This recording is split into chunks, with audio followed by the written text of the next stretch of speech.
Alright, so today we are going to learn about learning and memory. That sounds exciting, right? How many of you have ever used learning and or memory? Yeah. How many of you wished you'd used it a few times, but you didn't? You know, Zane, my dad always tells me, and he has been for a good 3.5 decades now, there's a hard way and an easy way to learn things. He lied about the easy way. That's what I'm thoroughly convinced of. Because I've only managed to learn things the hard way. And so I'm thoroughly convinced, you know, I just, early on I just had a suspicion he was lying. But now I'm yeah, I know, right? But now I'm quite confident. He was lying about the easy way. I don't know what he was talking about. I don't know. Some of you may have learned things the easy way, but it's not been the way I've done it. You get a lot better stories the hard way, trust me. Sometimes you also get eye patches, but that's a whole separate story. So let's talk about learning and memory. All right, we're going to talk just basic ideas. We're going to talk about stimulus response learning, talk about a few of these other types of learning. We'll spend more or less time on some of these as I think they're important. We'll briefly talk about amnesia. That was just a repeat for folks there. And then we'll talk about this thing called long-term potentiation. Now that's probably going to be the most complicated part of our discussion today. And that's because we're going to revisit, Haley, those principles from chapters like 1 and 2, right? When we talked about synapses and also chapter 4, and we talked about ion channels and all of that stuff. So we're going to go back into some biomechanics, biochemistry there briefly, but it's kind of an important concept for us to think about. So we're going to cover those things today. It's going to be exciting. All right, I love this sort of definition of learning. This is not, I know sometimes I make fun of these definitions, right? Kyle, I say, oh, well, this is just, we taste, right, whatever. But this, like, when you're describing learning, that can actually be sort of a complicated, we all know what learning is, right? If I were to say, hey, do you know what learning is? Oh, yeah, absolutely. We do learning all the time, right? Whether we even realize it or not. I mean, how many of you know where you live? I know, right? Some people may not. But that's something you learned without really trying, right? I mean, you weren't really setting out to learn where you live. It just happens, right? You learn other things you don't even realize, right? How many of you take, how many of you, when you're going to different places on campus, right? Even if you're going to the same place, you might go a different way depending on the time of day, right? I catch myself doing this, right? Sometimes if I'm coming into campus and I'm thinking, what's the best way to get here? If it's like 2:30, I'm not coming down Hal Greer, right? Because I'm thinking about all the school kids. Something I might not even realize. I might get off at a different exit, or I might come in, on that, what's that other street, Casey, that exists, 5th Avenue? There you go. That's a road. So you might come in some other way, right? And so you're learning all of these things all the time. But learning just means we're acquiring new information, and those experiences, whatever those experiences are, they're going to cause some change to our nervous system and our behavior, right? And that's, for our purposes, that's what's important, right? It's going to change the behavior, and because it's changing the behavior, it's also caused some change in our nervous system. And we'll talk about what that specific change is later. There have been a number of folks who have tried to put their finger on where it is we store memories, right? And not just memories, personal memories, but other things. We'll talk about different kinds of memory. There's some memory that's, how many of you know what day of the week it is? It's not really a personal memory, right? That's just semantic memory. It's just a statement you can make. It is Tuesday. Where do we have that? I know there's this guy, Carl Lashley, who was really involved in chasing the engram, right? And that was sort of the physical manifestation of a memory, right? And where we've got that stored. Now, that was a waste of time because that's not really what was going on there. There's some other things happening. But we'll talk about those. At this point, I am required to tell you, or at least say the name Donald O. Hebb, and that's not O-Heb in the Irish sense. That's O as in his middle name was Olding sense, right? So it's Donald O. period Heb, right? Adriana had a student, I was telling them about this earlier in the semester in my psychopharm class, and then they thought it was O apostrophe Heb, which is not someone I'm aware of, but it was destiny in my psychopharm class. So it's not O-Heb, it's Donald O. Heb. It's like 3 words. Just heads up there. They require me to do that. Don't ask who, I'm not allowed to tell you, but they do require me to do that. Probably the most brilliant Canadian neuroscientist of all time. What's amazing about Heb is, and some of you may have heard about Hebbian plasticity, or neurons that fire together, wire together. Anybody heard that phrase? Yeah, that's sort of true. I'm going to tell you how it's much more nuanced than that. But that was, I don't know whether Heb really said that or not. People sort of attribute it to Heb. I'm not convinced that that's actually what he said. I think he said something much more complicated. But the cool thing about Heb is he was actually throwing out these ideas back in the 40s and 50s, right? He was saying, hey, I think there are some actual physiological changes in your neurons when you're learning things. And all of the things that he said, while they're not as detailed as what we know now, none of them have been inaccurate, right? He was just kind of going on, Andre, he just had this idea, right? And he was just saying, like, here is really, logically, this is how it has to go. And as we've advanced in our research techniques over the last, half century or more, every time we've had an opportunity, we've proven what he said to be right. So it's pretty impressive.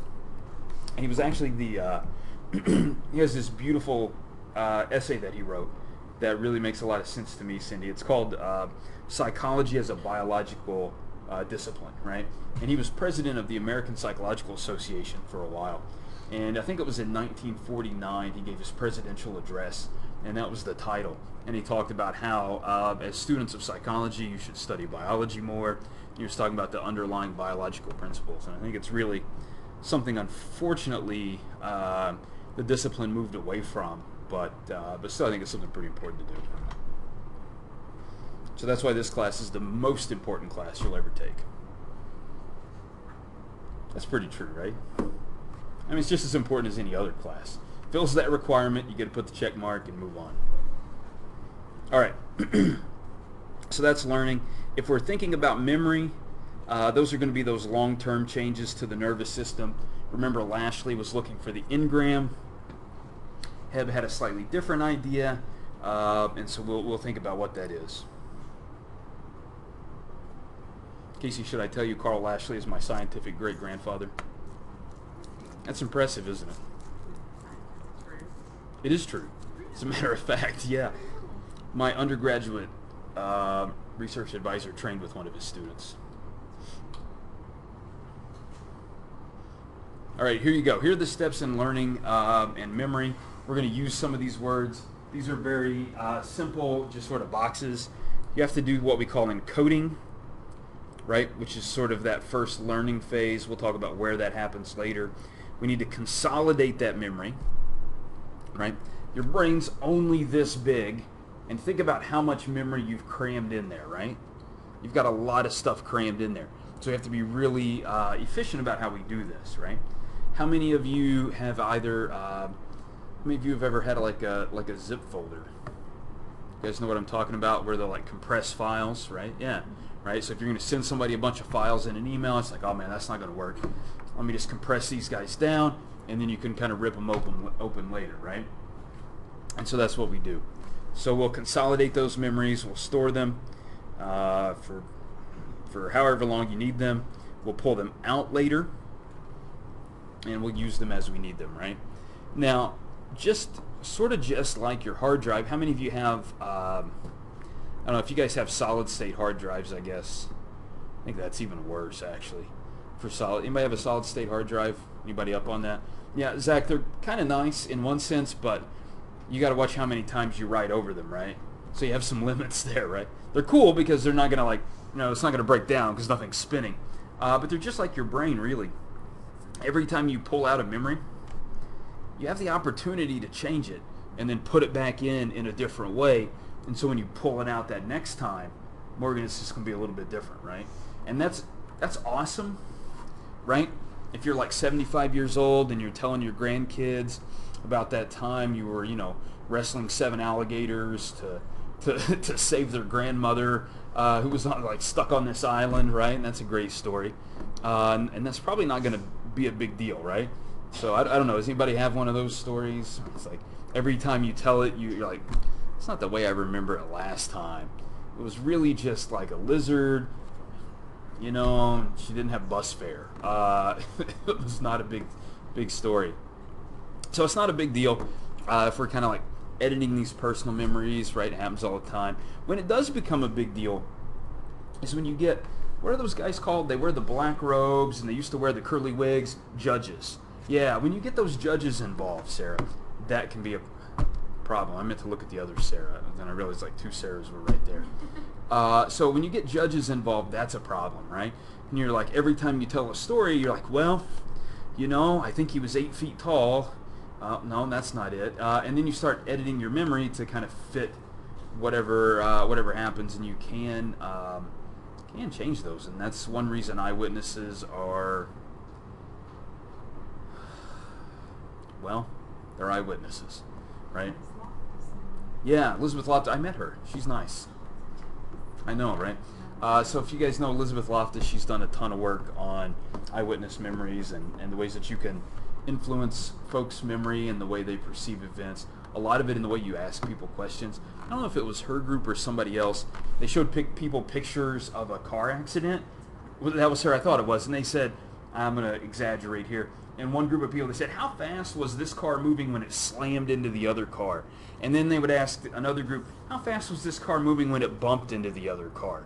Right? And so both of those, the way you ask that question, they kind of have two different, if it's a slam, well, man, you must have been going 45 or 50 miles an hour. If it's a bump, I don't know, 5 or 8 miles an hour. Even though the damage was the same, when you're evaluating that, how that's presented to you makes a difference. So now how many of you are like questioning your memories, right? You should constantly do this, right? You should constantly question your own memories. Not too much, because every time, again, Zach, you pull them out, you'll screw them up when you put them back. So be careful. Only pull them out when you need to.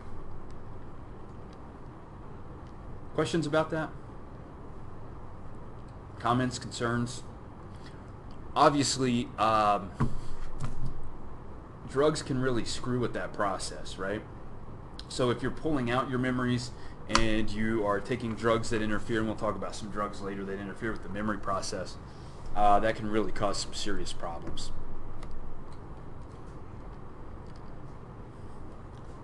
All right. Let's talk about stimulus response learning.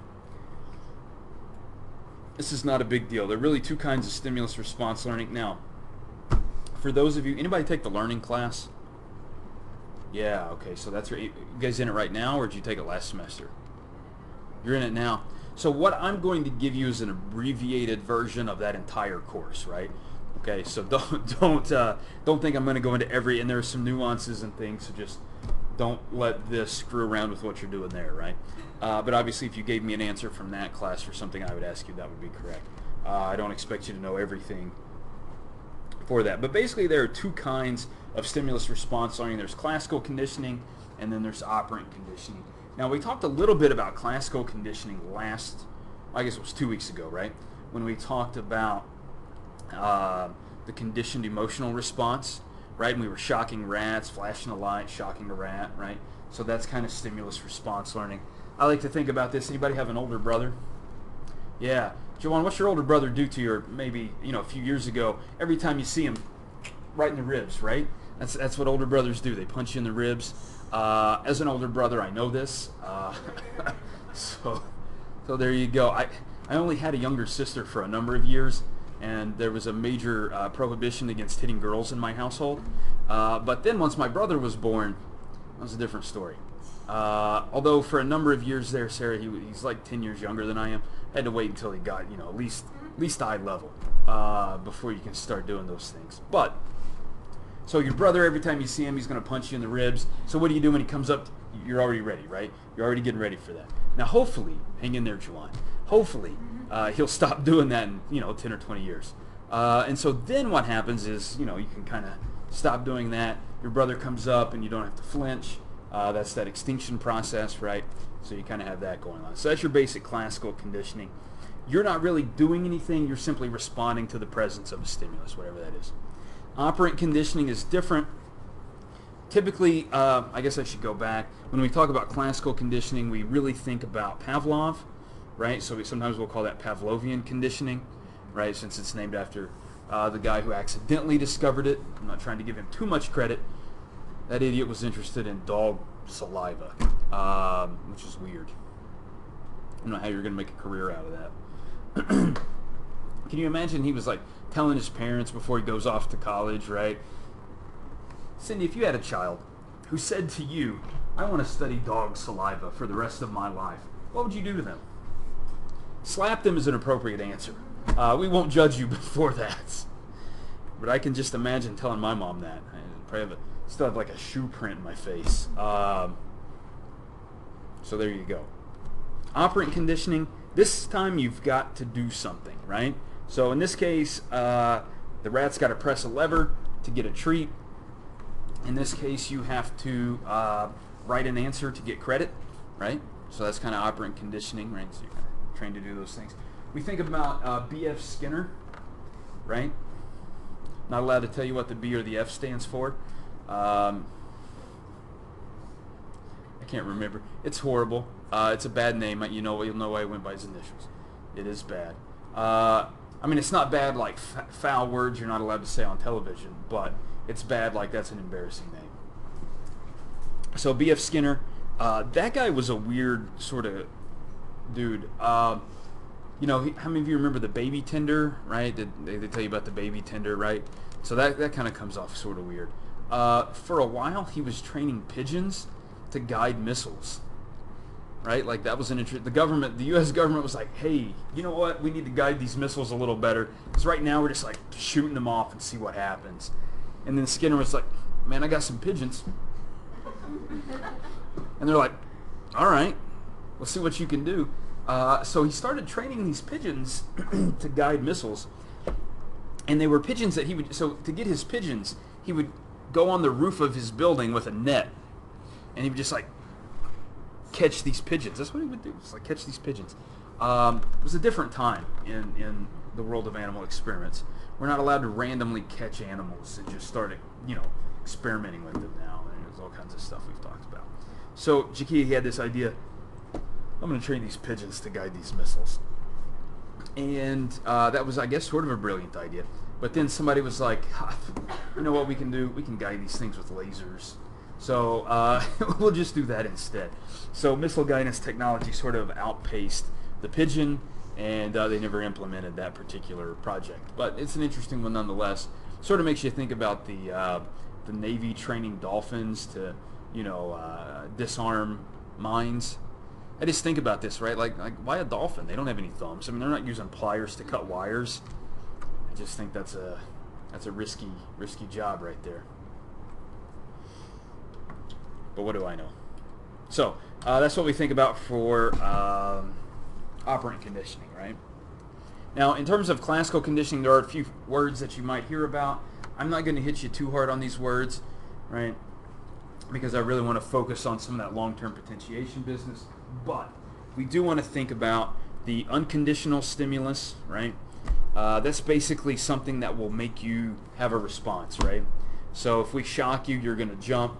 I don't have to train you to, to be afraid of a shock, right? That's pretty reasonable. I don't have to train you to, to like chocolate bars, right? Most people like chocolate bars, so, that's sort of a stimulus that'll make you happy, whatever. A response is just whatever you do. If I shock you, Riley, and then you jump, that jump is the unconditioned response. You didn't have to learn that, right? Now, if I'm going to train you to do something else, if I want you to jump every time, I don't know, every time somebody says banana, right? Banana is then going to be a conditional stimulus, right? If I say banana, you don't naturally jump. If you see a banana, you don't usually jump, right? So we can do it that way as well. And then whatever that response is, that conditional response is going to be the same as the unconditional response, just now you're doing it to a different stimulus, right? You're not doing it anymore to that shock, you're doing it to the banana.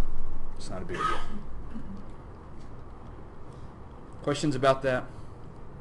It's pretty straightforward, right? Probably like the first 80 times you heard about it, it was confusing though. Right? Because I know how those 201 instructors are. Sorry, Casey. I'll tell you, it was confusing to me when I took my intro to psych class. That could have been because I slept through most of it sitting in the back. So that could have been the problem. But, you know, whatever. So, operant conditioning, a little different. Again, you have to actually do something to get the reward. We think about reinforcers and punishers, right? A reinforcer is going to be anything that increases the likelihood you'll do that behavior. Now, if we think about positive and negative reinforcers, that gets confusing. But basically, the positive and negative means I'm either giving you something or taking something away. Right? That's all positive and negative means. And then the reinforcer means it increases the likelihood you'll do it again. A punisher means you're not as likely to do it again, right? So I'm going to tell you a great negative reinforcer here is writing off charitable donations on your taxes. Right? How many of you are charitable folks? I know, believe me, no hands are going to go up. How many of you file your own taxes?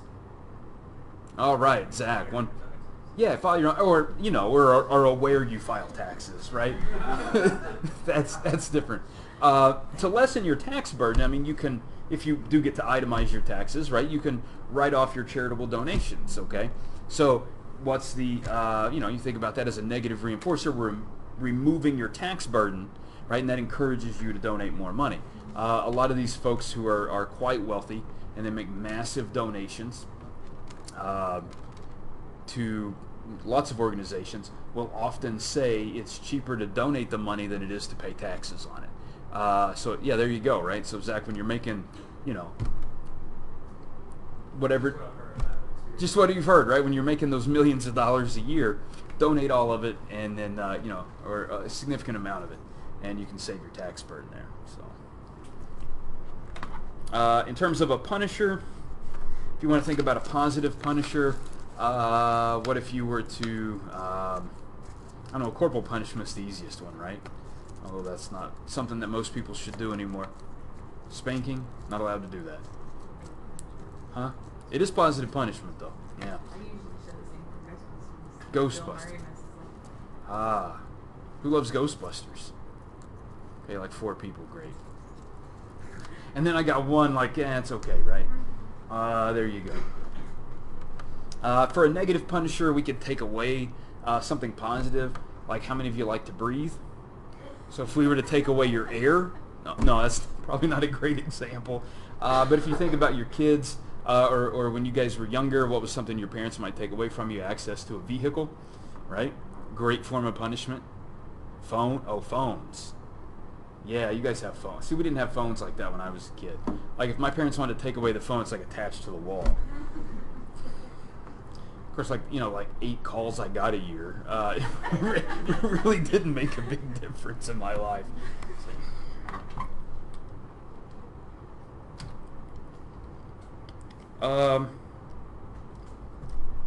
So here's kind of a classic, I don't know, sort of experiment, right? Classical conditioning.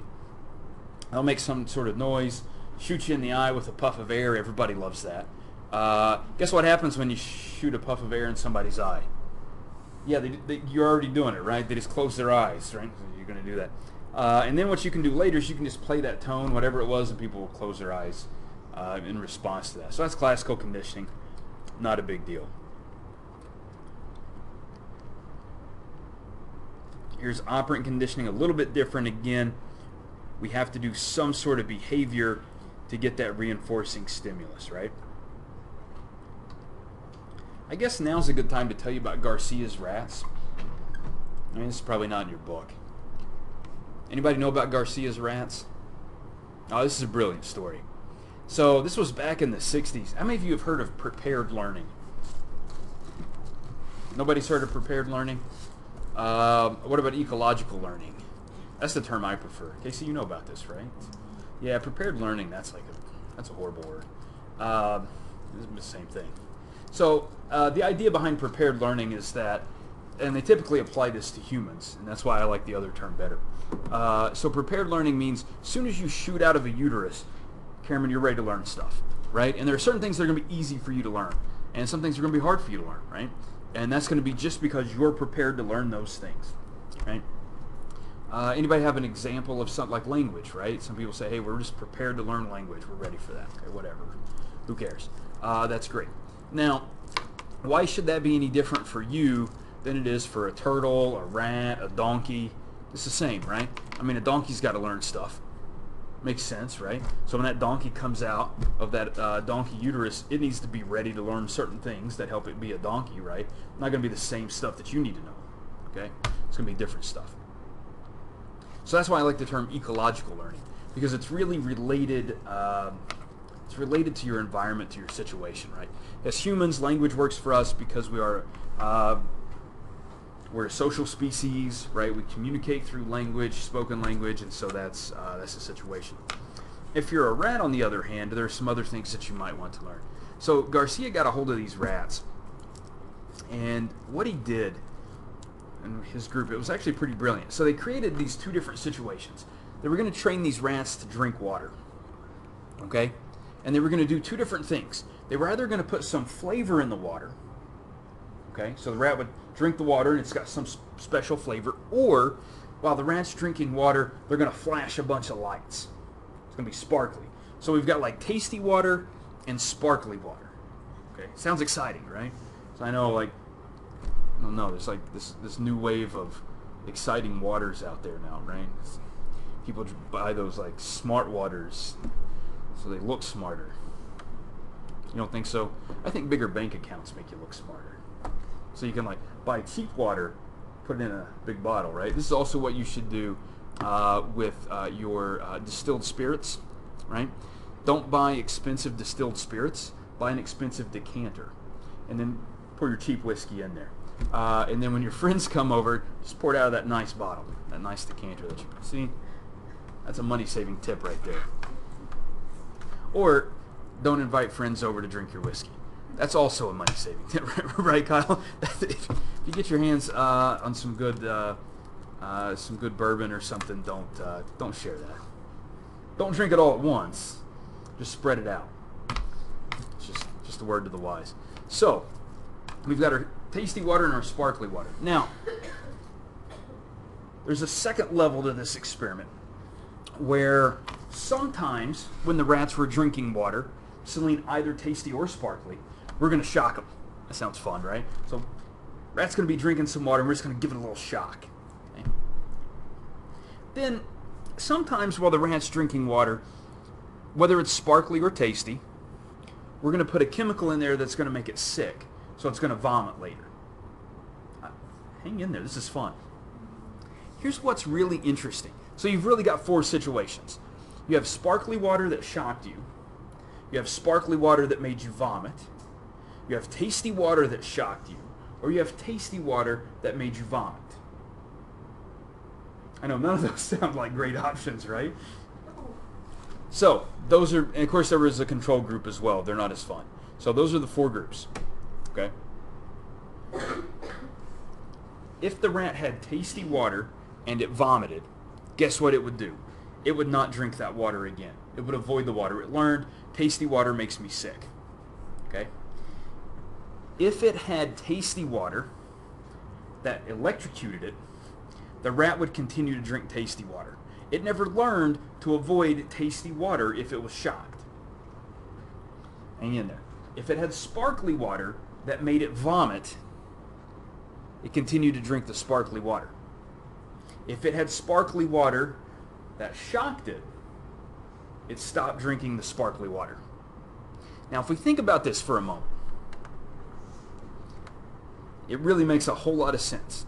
Okay, let's think about this as a rat. If a rat sees visually a predator, what comes next?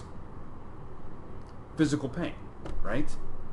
So if I see sparkles and then I feel pain, that makes sense for me to be able to learn that quite easily, right? Because if I see a cat, I'm going to feel teeth next, right? So that makes sense. If I see something, if I see a cat, I'm not going to vomit later, right? Because this cat's not going to make me sick, right? That's hard for me to learn. A visual stimulus and then vomiting later. On the other hand, how many of you have ever eaten something that made you vomit? Happens all the time, right? I see the places you guys eat. I read the Cabell County Health Department reports. I don't, but if I did, I would know. So if you eat something, and how many of you have a food that you will not eat, and you've not eaten it for, let's say, 10 years? Yeah, right, Kyle? We've all got one. I've not had a hoagie sandwich since the 3rd grade. If it's on an oblong bun, it's not going in my mouth. Chop it up, I'll eat it separately. But I'm not eating a single oblong bun. I ate one once when I was at school. It was a hoagie sandwich.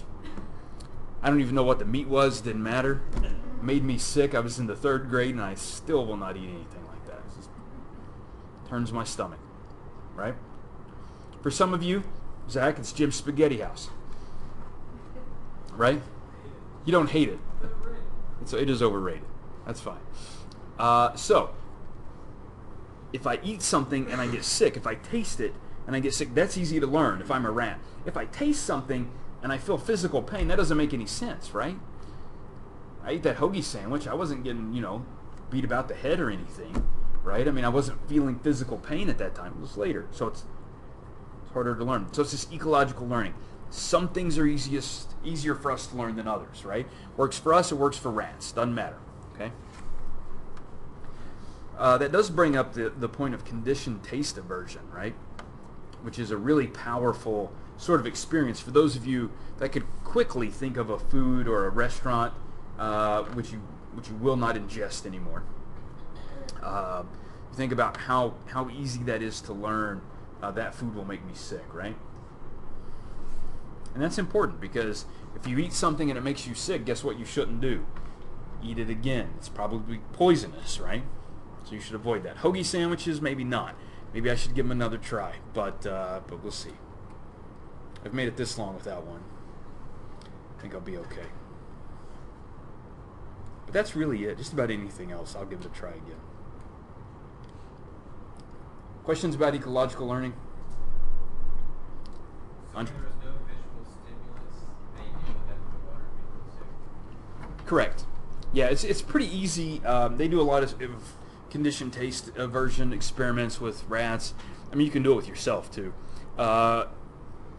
Sometimes it's for those of us that eat a little more often, maybe it's a little more difficult to pinpoint which particular meal made you sick. But if you're only eating once or twice a day, then it's quite easy to figure out the last thing I ate is probably what made me sick, so I should avoid that. And with rats, you can definitely control when they eat, right? When they have access to food or water. That was a good question. All right, there's some other types of learning we should think about. We will talk briefly about motor learning, right? Perceptual learning, don't worry too much about this, but this is basically your ability to recognize some stimulus that you've perceived before, right?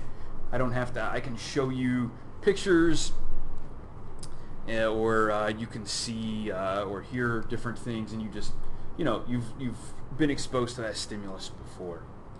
And there are some spatial learning things we'll talk about. We'll talk about grid cells, map cells, things like that. We'll talk about another set of Nobel Prize winning scientists who figured out how your brain makes a map of the world around you, right? Which is pretty impressive. All right, don't worry about that too much. There are some different kinds of memory: sensory memory, short-term memory, and then really we should think about long-term memory. The others are sort of self-explanatory. There are really multiple categories of memory. I'm not going to get you too hard on this. Probably for your learning class, you need to know these in some detail, right? For this class, you don't. Basically, you've got your implicit memories and your explicit memories. Explicit are things you can tell me, right? You can tell me what you had for dinner last night. You can tell me, something you learned in your philosophy class. You can tell me your street address. You can give me that kind of information. Implicit memory or non-declarative memory, these are things that you know and you know how to do, or you can perform, but it's hard for you to say, how you learned that or what that process was, right? So it's a little different. Again, I'm not going to hit you too hard on that. Here's some basic ideas. Not a big deal. Great example, in just about all classical conditioning is going to be a non-declarative memory, right? Juwan, how do you know to flinch when your brother comes by? You don't, right? You don't know how to tell me that. You just do it, right? And you may not even recognize you do it until you start like paying attention and be like, oh man, now I see it. Here's the breakdown of memory. Have all of these sort of different types. Again, you don't really need to memorize any of these. They're not going to be too important for this class. All right. We already talked about conditioned emotional response. We talked a bunch about the amygdala over the last several weeks, right? We talked about its role in memory, especially emotional memories. And then today, we're actually going to spend a lot of time talking about glutamate. For those of you that remember those neurotransmitters from those early chapters, glutamate was the guy we said was always excitatory, right? Because it's going to open ion channels for positively charged ions, right? And so it's going to excite your cells. How many of you know about ketamine? This is not an incriminating question, so I need to be clear about that. Ketamine is often used as a date rape drug, right? So you do need to be careful for that. I always like to throw that warning out there. Ketamine is also used as a veterinary tranquilizer, right? So if any of you have ever tried to, do colic surgery on a horse, right? You maybe shot it with a bit of ketamine. Maybe you decided to get your cat spayed or neutered. Might have used some ketamine for that, right? I hope someone else did it besides you. I don't think any of you are certified veterinarians, just for your cat's health and safety and comfort. I hope you didn't try to do one of those home spay or neuters. Sometimes they do those, right? The neuters are easier than the spays, but that's a different story. So, glutamate is involved in this, and ketamine will actually interfere with that glutamate process with the NMDA receptors. We'll talk about those, and can definitely disrupt some memory. Ketamine is also used as an antidepressant, right? They'll give it to folks who have what we call intractable depression that's not able to be treated by any other approach. I would not recommend using ketamine, period. There's no real qualification on that. The reason for that is, again, it disrupts that learning and memory process, okay? And that's why you want to keep that intact. We may have talked about another use of ketamine in this class, and that is sort of in battlefield situations, right? As an anesthetic for folks who are injured in some sort of stressful situation. Ketamine is not it's not an anesthetic that makes you unconscious. It's just an anesthetic that sort of unplugs you from what's going on around you, right? This is why people use it as a date rape drug. You give someone ketamine, they can still walk to the car with you and then up, to your weird apartment where you're going to do things to people. They're all weird apartments, Cindy, if you're using ketamine on somebody, I assure you. So watch out, again, please be careful, these things happen. Now they're actually giving folks like a little bit of ecstasy with their ketamine. So it'll sort of mask any of the sort of like, I don't know where I am, and I'm kind of lethargic effects of ketamine. It'll kind of like ramp you up and make you a little happy and friendly on top of you not knowing what you're doing. So be careful for that too, right? That's why they say don't mix drugs. Anyway, so ketamine, if you give ketamine to folks who are like injured, they can get up, they can walk, assuming it's not a leg injury, and again, because we're going to disrupt that memory process, they're less likely to develop PTSD, right? So if they're injured in some sort of stressful situation, then you've got that sort of added benefit. But there are really only a couple, I don't want to say legitimate, I guess legitimate uses of ketamine, right? If you're a horse or a cat, so there you go. Or in this sort of combat situation, it's kind of interesting. Take advantage of sort of both aspects of ketamine there. All right, so now we have the amygdala. We talked about this before when we talked about the conditioned emotional response, but we didn't really say how that happens, sort of on a neurobiological level. Basically, if you have that shock, it's going to activate a cell. Awesome. That's going to project to the amygdala. It's like, I should be afraid of that. I should have a fear response. If you hear a tone, a particular noise, that can also send a signal to the amygdala, because it's a sensory signal, right? And a lot of sensory information is coming into the amygdala. We need to constantly be sending that sensory information in, and then if it's associated with some sort of negative event as well, then we can start to associate those two stimuli together. And the next time we hear that tone, then we can sort of go, oh, maybe I should be ready because I'm going to get shocked. The problem with this is Andre Garcia's rats, right? There are some tones, some stimuli that don't work for humans, right? And no matter how hard you try, classical conditioning will not take place, right? And again, it's because of that ecological learning concept, right? It doesn't make sense for some things to be paired, so we're not going to pair them, right? You have a limited amount of space for your brain. You got to put a lot of other stuff in there, like how to breathe and how to get home, right? And so if something's not likely to happen, something's not likely to be, over the course of millennia, combined, and then we're not going to, evolve a response or connections for that. What are some of the things that humans won't pair? In particular, there are some tones that are too high or too low for us to be associated.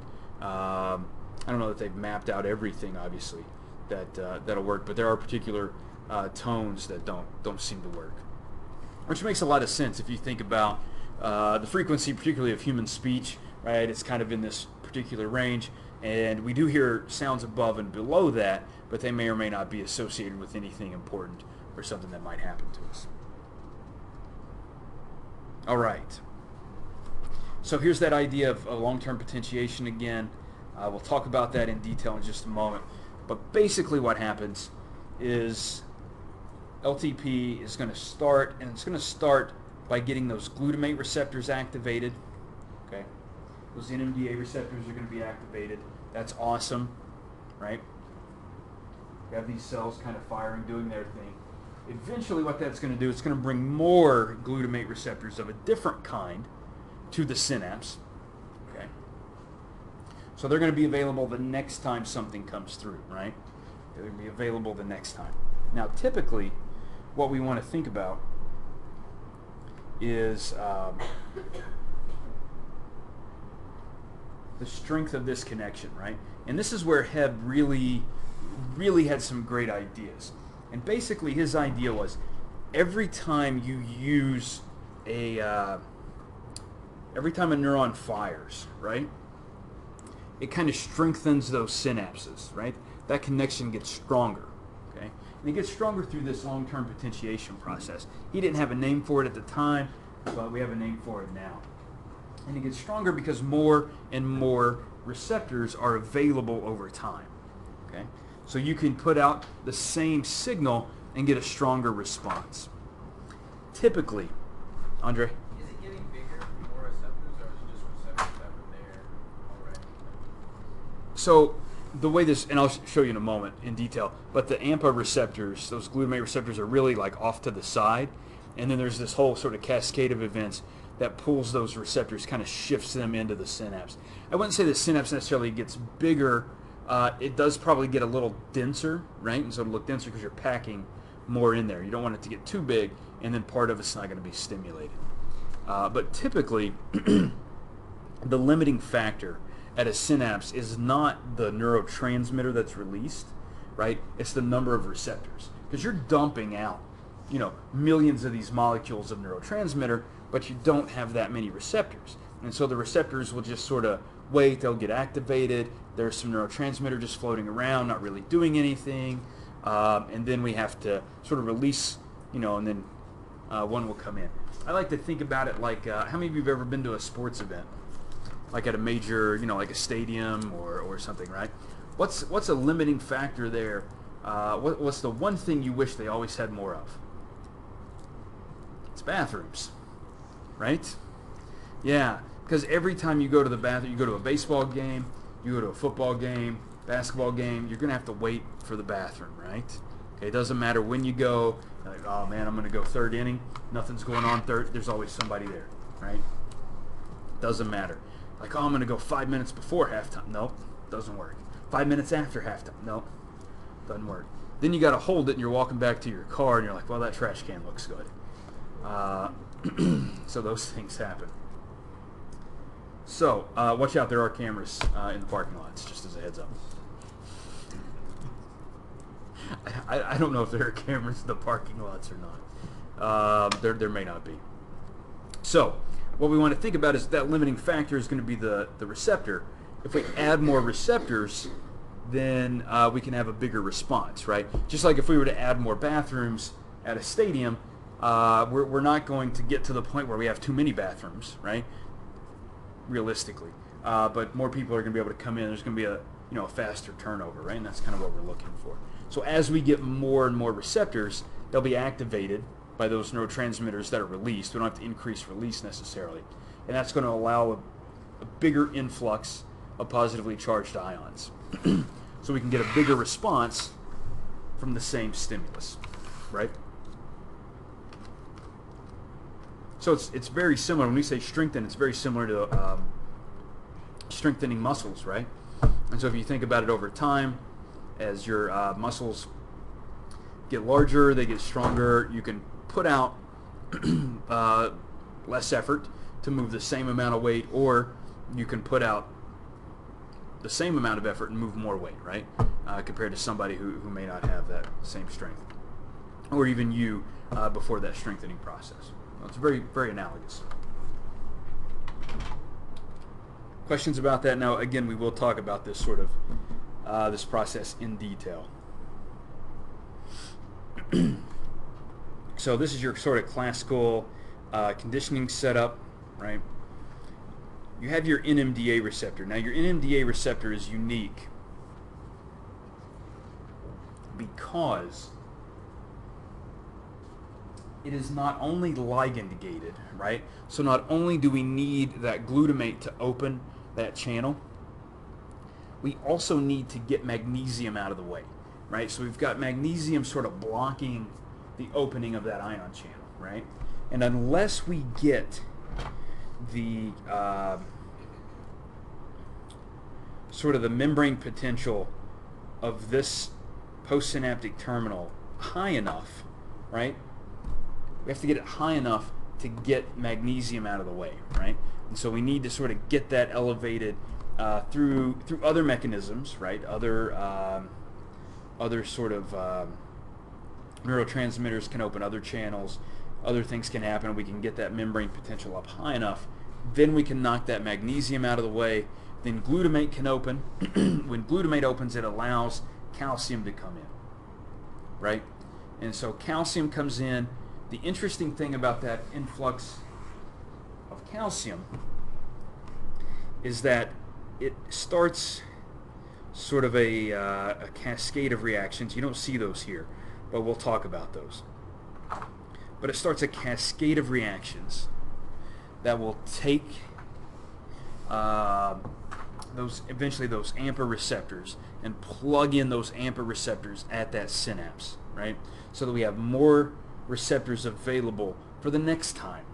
And the next time glutamate's released, not only are we going to open up those NMDA receptors, but now we'll open those AMPA receptors as well, which will allow in some sodium, right? And so we can have that sort of increase. So LTP, for LTP to start this long-term potentiation, you actually have to have sort of your membrane potential has to be up at a certain level, and you have to have a certain frequency of stimulation coming in to keep that membrane potential up so it doesn't fall down. And we'll talk about that in a few moments. All right, we should talk a little bit about motor memory. A lot of this is going on in the basal ganglia. We talked about that as it's related to movement disorders. We'll talk more about it when we talk about Parkinson's disease later in the semester.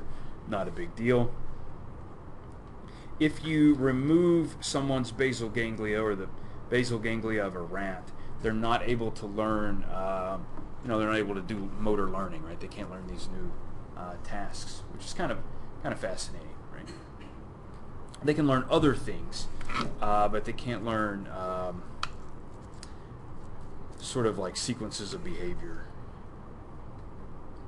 which is kind of interesting, really. I don't worry too much about that, and I'm not going to ask you too much about that as well. There are your basal ganglia connections. You can see they're sort of connected all over the place, but you don't need to know too much about that. What I do want you to spend some time thinking about is this reward pathway, right?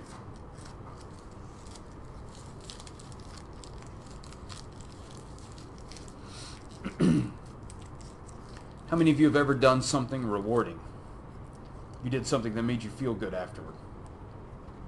No one? That's about right. Adriana, have you ever won a race? Yeah, that was pretty good, right? And what did you do next time? You kept running, right? I mean, you didn't stop running. It kind of has its own reward, right? It's continually rewarding. I'm going to assume you've been running for an extended period of time. Not just at one sitting or one running, but throughout your lifetime you've been running for an extended period of time, right? Because that's rewarding to you. Yeah, right? And you keep doing it, right? And every time there may be things you don't like about it, right? I'm sure there are things you don't like about it, right? But you continue to do it, right? Because that reward is still bigger than the cost, right?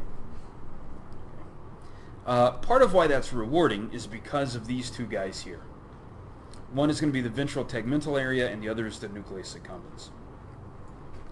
Just about any time you do something that is rewarding, your ventral tegmental area will be activated, and it will release dopamine into your nucleus accumbens.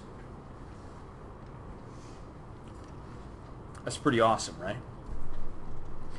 Yeah, that signal, Calvin, it tells you, hey, something just happened, and I think it was pretty cool. Maybe we should try it again. Right? Sounds like something that belongs on like a night after card you give someone. Do they make night after cards? They don't. That's a new line of cards I'm going to start. Night after cards. I think we'd sell a lot of those, right? No comment. Nobody has a comment on that one. These brilliant ideas come out of me and you guys just leave them on the table. Except for that airbag for your brain. We're going to run with that one. So, ventral tegmental area, this is part of the that reward pathway, that mesolimbic and mesocortical reward pathway. Particularly, we're going to think about the mesolimbic pathway here, right? So when dopamine gets released onto your nucleus accumbens, that's a rewarding behavior. You're going to repeat that behavior. That's great if it's something like running, if it's something like doing your homework, if it's something like taking care of your kids, right? All of these are rewarding things that you should repeat. In general, they're going to be healthy behaviors. Obviously, they can spiral out of control, right? Any behavior can do that. The problem with this particular pathway is it's also activated by things like methamphetamine. That'll definitely get this guy going, right? It'll definitely get a bunch of dopamine released into your nucleus accumbens, right? This is why drugs, well, not all drugs, but addictive drugs, right? This is why they're addictive, because they activate that VTA to nucleus accumbens. If you think about drugs, and we'll talk about drugs later, that are not like LSD, right? Anybody familiar with LSD? You don't have to tell me why you're familiar with LSD. But LSD is not an addictive drug, right? So nobody develops an addiction to LSD. Most of the people who stopped taking LSD just got bored with it. They're like, I think I'm done with that, right? I kind of got out of it what I needed, and I'm moving on. And I don't mean moving on to like other drugs. I mean, they're just like moving on with their life, right? And they're just doing other things.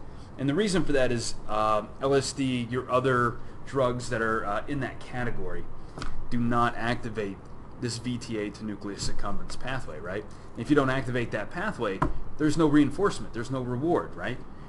You know, you might get some sort of, nice feeling out of that, but it's not going to have that rush of dopamine that's going to make you repeat that activity. Okay? This is like gambling. Gambling is one of the other... Casey, is that the only other identified... That's the only behavioral addiction that's in the DSM-5, right? Gambling. Yeah, I think It's that. kind of stupid. Is what? I don't think it's... I think it could be... They have like a footnote or something. Yeah. Some of us think that's stupid. Yeah. Largely because all addictions include behavioral components, right? So why should you delineate? The point is, virtually any activity can be an addictive behavior as long as it increases dopamine coming from the ventral tegmental area to the nucleus accumbens. So Adriana, watch out for that as you're running. It does happen to people, right? When I was in graduate school, there was a guy, I not a clinician, I think he was addicted to running. He had, I think instead of ankles, he had oatmeal. And his hips, I think his legs just plugged straight into his ribs. Yeah, and he would just... This last year, we knocked your rod. Yeah, he would just kind of like run, and you could tell he was in pain, and he couldn't even move his legs, like, just like... And he would run every day at lunch. And I think, something's got to stop, man. Get a Segway. I don't know. Casey, you remember when Segways were going to like take over the world, and they didn't? Yeah. But now it's like electric scooters, right? Like instead, everybody's like getting an electric scooter. 2 wheels side by side, that'll screw with you. You put them in line. Buddy, I need one of those. I don't know. The guy was just like 90 degrees off. You ever think about that? Like, have you ever just been 90 degrees off from a brilliant idea? I don't know. So, any behavior can really become addictive as long as it activates, that dopamine dump there into the nucleus accumbens, okay? That's what you need to know. That becomes reinforcing, becomes rewarding. That's awesome most of the time, right? How many of you brush your teeth every day? Don't have to answer this. Right? Brushing your teeth is sort of rewarding, right? You get a little something out of that. Your parents, what'd your parents do when they were trying to train you to brush your teeth every day? Give you stickers, right? And give you, little plastic gadgets that you kids play with, right? Was that how you train kids to do stuff? My mom just yelled at me. Oh. She was like, "Go brush your teeth." What about using the toilet? Anybody ever been toilet trained? See, Zane, that's the question you ask, right? Because you're not going to say no, but then nobody's going to say yes either. Like, oh yeah, I was toilet trained, right? Nobody's going to admit to that, even though I hope all of you have been. If not, keep working at it. You'll get it. I was just worried where you're going to brush your toilet. They're both in the bathroom. You can do two at once. Just put a little splash guard. That's not awful. Brush your teeth in the shower. You can also use the bathroom in the shower. You can do 3 things at once then. Wow. Bar of soap in one hand. You don't need a hand for the one thing, and then just use your toothbrush. Wow, I'm going to shave like 45 seconds off my morning routine now. It's going to save me a ton of time. Casey, don't you think about these things? No. I do. It says a lot about you. It does. So, I don't know, you're trying to toilet train a kid, what do? You give them stickers, you give them toys. What? I gave mine Candy? everything. Like, I would give like a Skittle for tea and 2 Skittles for Wow. yeah. Talk about a positive feedback loop. Those Skittles will go right through you.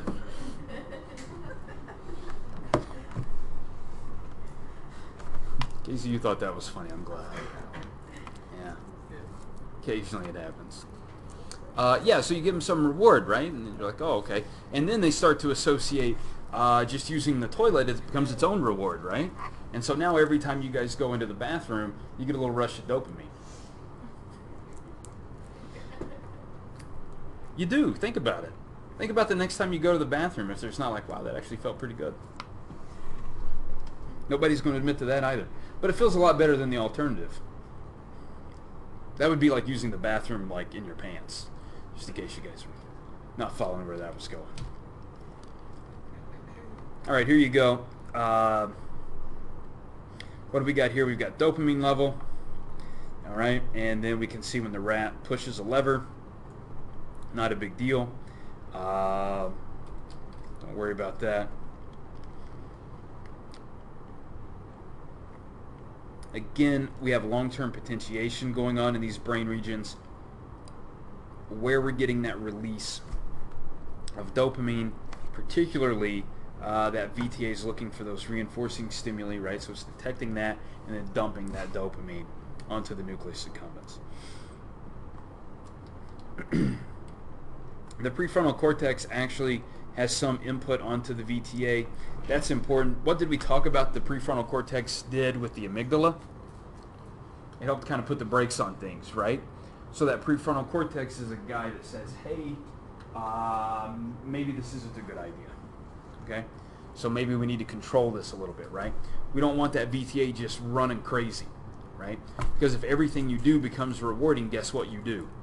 Whatever it is you're doing right now, you will continue to do that infinitely, which infinitely is like, 5 days until you die, because you didn't bother to get up and go eat, right? So we want to have a little bit of control on these rewarding things, which is fine. Sometimes we bypass that, right? This is when certain behaviors become addictive. We can bypass the controls of the prefrontal cortex, right?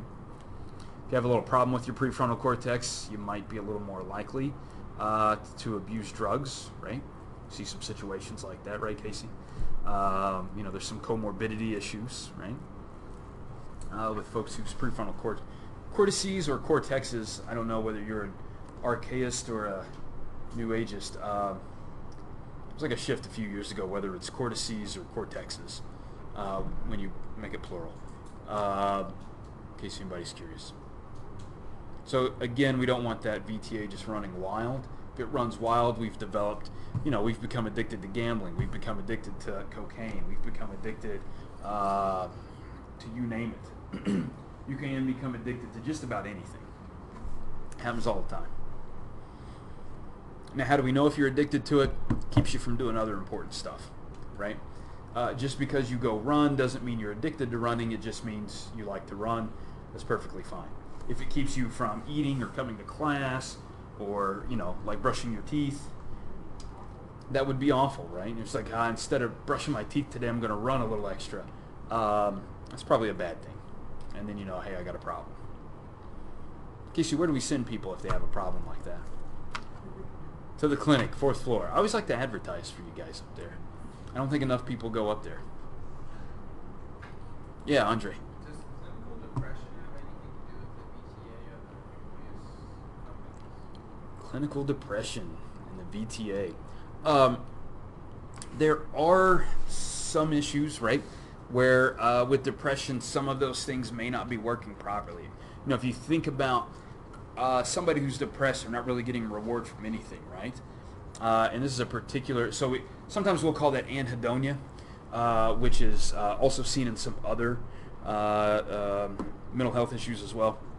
But when you're not getting pleasure out of those normal day-to-day activities and the things that you would normally do, then that can be problematic. And so someone who's depressed, what's one of the things that happens when somebody's depressed? They don't get out of bed, they don't brush their teeth. Self-grooming is one of the things that kind of drops off, right? Self-grooming is one of the things I can look around and say, for most of us, that's something that's fairly rewarding, right? I can tell, most of you are taking care of yourselves fairly well. I can see that. That's fairly obvious. For someone who's depressed, that becomes a difficult task. It's not difficult for you to brush your teeth, comb your hair, take a shower, right? If you're not dealing with depression, these are normal things. You get up, you do it. You don't even think about it, right? But if you're depressed, you're not getting that you're not getting that same sort of reinforcement going on. And it's not just those activities, but really just about anything else could fit. But it's a pretty standard sort of thing that happens to folks. Yeah, that was a good question.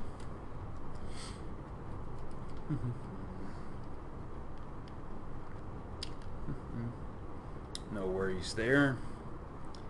It's just like unexpected and expected reinforcers. Don't worry about it. We already talked about motor learning. I'm not going to ask you about perceptual learning. We do come back. What's kind of interesting is there's still that what and where pathway is going to be involved, but we talked about that some before. Not a big deal. Okay. This is actually kind of cool, though. You guys remember the area called MT, the middle temporal area, that was involved in processing visual motion? Something moves, MT gets excited, right? It's pretty awesome. I'm going to highlight this because Nancy Canwisher, she actually does a lot of cool stuff. I don't know.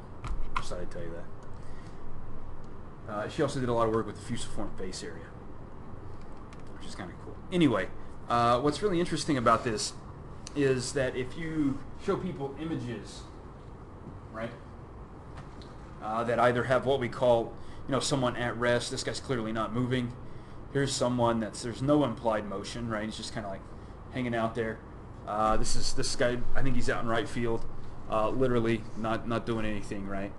Somebody comes up who's like a classic bunter. There's no point getting excited about that, right? And then here's a guy just swinging away, trying to hit a home run. You can see how much activation you get in MT, because you're trying, even though you're not seeing motion, there's just implied motion. So you're kind of like retrieving those memories of movement, and we've got some of those memories of movement stored in that extra striate visual areas, which is kind of cool, right? It's kind of exciting. Which brings us back to the engram that we talked about before. We said we didn't have those. So we're thinking about, like, where do we store memories, right? GK, we have to put these somewhere, right? Most people will say hippocampus. That's the wrong answer, so don't say that. The hippocampus is not a place for storage, right? You don't store anything in the hippocampus. What you do with the hippocampus, it's all about that sort of encoding consolidation process, right? It's about taking that memory and putting it into a format that you can store. And it's also about pulling out that memory and then sort of, spreading that out and playing it if you need to, right? So, what you do is store these memories in cortex, right? You're just going to store them out in cortex. You've got all these neurons, you've got all these places you can store these memories, and then you can just activate combinations of neurons, and you can retrieve these memories in that way, which is pretty exciting. So there you go, right? For those of you that are only using 10% of your brains, start using more. Now, we talked about how stupid that was, right? If you only use 10% of your brain, you're dead, right? That's true. Because which 10%, are you going to use the 10% that makes you breathe or the 10% that makes your heart beat? You get a pick. That's a tough choice, right? All right, perceptual learning, I'm not going to ask you about that. Not a big deal. We did talk about the hippocampus briefly here, right? You can see where the hippocampus is located back here. This is actually from a monkey. Okay, tons of connections with your cortex, right? Because again, we're going to be encoding and storing memories. We're going to be consolidating, unconsolidating, retrieving those. Keep in mind, don't do ketamine when you're trying to remember something, right? Because when you pull it back out, you're not going to be able to put it back the way that you had it. Okay. So I would not think about something really important while you're on drugs. That's good advice, right? It's a good life lesson. Don't worry about this. Again, the hippocampus plays a role in those declarative memories, right? And it can modify memories as they're being formed or as they're being recalled and put back in, right, Sydney? So keep that in mind. We're just pulling memories in and out, constantly doing things with them, tweaking things, what's interesting is you can sort of track changes of your memories, right? So if you do this, you can pull out memories, think about what's going on around you. You can kind of put those back in, and then things work differently.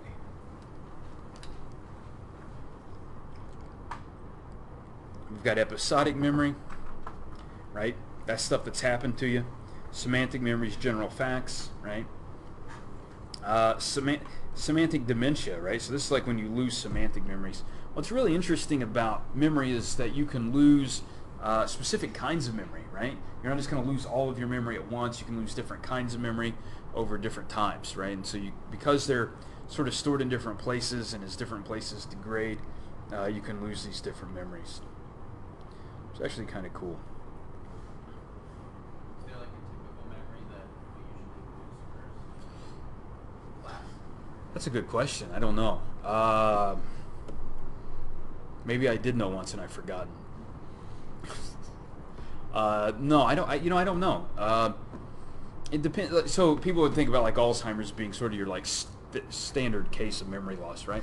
But what's interesting about Alzheimer's is it can start just about anywhere, and it sort of depends. What's really interesting is that we have learned. We talked about this in the sort of the emotion chapter, right? When we talked about folks who's had Alzheimer's, but their amygdala kicked out first, right? So they lost emotional memory first. They didn't lose some of the other types of memory. But if they had if Alzheimer's had started in, have you tried baby powder? Celine, baby powder down your cast. I broke my arm or my wrist once in the 3rd grade. They told me not to use a coat hanger, but to put baby powder down in there, and it would take care of the itch. I don't know if that helps. That's just advice. And please don't take this the wrong way. It'll make it smell a little better too. Because I recall not being able to wash this part of my body for like 6 weeks, And when you're in the 3rd grade and it's the summer, that part of your body gets a little dirty and smelly. So just a heads up there. But baby powder, try that. So, if you lose different parts of your brain, let's say you start to lose your, that MT area, right? Then your responses to, visual motion are going to be reduced, right, in the memory of that. So it really sort of depends on where the damage starts. I don't know if there's a standard stereotypical progression for folks, but obviously you do start to see sort of difficulty in coding memories. That kind of happens like learning new things, right? So once a memory's in there, it's kind of locked in. It's pretty good, but you do have difficulty learning new things, right? Some of that could be metabolic. You also, what's interesting about your hippocampus, it's one of the few places as an adult that you actually start to make new cells all the time, right? And so obviously as you get older, here's a heads up, folks. As you get older, your bodies don't work the same way as they did when you were younger, right? And I know that's going to come as a real shock to some of you. This is why I say take advantage of what you got now, right? Because in a few decades, well, just think about your parents, right? Think about what they're... Yeah. Casey, why'd you make that face? Like, ooh. Yeah, that's what you got to look forward to, right? So there you go. Plan accordingly is what I would like to say. They don't tell you that when you're younger, right? Like, you realize that these two people are responsible for all of the DNA that you have. Odds are you're going to turn out like one of those people, right? Genetically, you got 50% from each. So you can probably make a good guess about how you're going to be, in physical terms when you get older. So learn from them and take whatever steps necessary to either end up like that or not end up like that. It's up to you, right? Some of you might have gone, wow, I won the genetic lottery there, so I think I'm okay. Let's take it easy. But it's not the case for everybody. But as you get older, you start to make fewer and fewer new cells, right? Because that becomes more and more difficult. The hippocampus being an area where you do make new cells, that's why you have trouble encoding memories as you get older. You don't have as many new cells there doing their business. You still have all those old cells kind of hanging out. I mean, some of those are dying, right? But your cortex is not relying on new cells. Like those memories that are locked in, they're there, right? They're not relying on new cells being created. The consolidation and encoding process does rely on new cells, right? And so when that's not happening at the same rate, that becomes more difficult. So that's exciting, right? So as you get older, you'll forget like how uncool you were when you were younger. It's always something to look forward to. If you live long enough, nobody will be around that remembers either, so you can just tell whatever you want. So here you go. There's that adult neurogenesis. You're continuing to sort of make new cells in that hippocampus. I guess we should talk about the Morris water maze a little bit. It's sort of a classic memory study. They put rats in a kiddie pool. I know this looks really fancy, but trust me, this is a kiddie pool.